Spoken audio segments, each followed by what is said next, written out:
بسم الله. أنا مقعيقة أنور حاج عوش أما أنور مؤمن محمد أولو يقانو أنور حاج عوش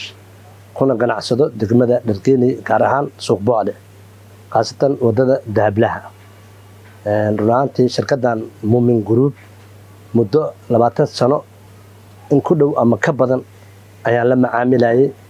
بدأ si aad iyo aad ayaan macnaha aan u gadaa una iibiyaa waana badeeco quality leh oo qiimo leh oo maasha Allah oo aad u macaan badeecada aan kala macaamilana waxaa kamid ah bariis family bur badriyo iyo pasta MGC fino iyo saliidaheeda iyo waxyaabaha badan oo ay soo saarto ay keento iyada ay keento waxyaabaha kale oo hadda ay soo saaidisayna waxaa kamid ah oo aan aad u gadno oo MGC oo quality sare aad u leh iyo xanjaguul iyo nanacan macnaha oo talama chocolate oo aad u macaan iyadan aad u fiican runtii waxaan macnaha si rajeynaa intaas in ka sii badan inaynu keeni doonto insha Allah. shirkadda Moomin Group of Companies qaybaheeda kala duwan ee ku leedahay dacallada dalka waxaad kala xiriiri kartaa nambarada iyo ciwaanada shaashada kaaga muuqda. waxaan kaa caawinaynaa inaad si raaxo leh u dukaamaysato meel kasta oo aad joogto. tayada, nadaafadda iyo qiimaha macquulka ah waa astaamaha naga dhigay shirkad lagu kalsoon yahay.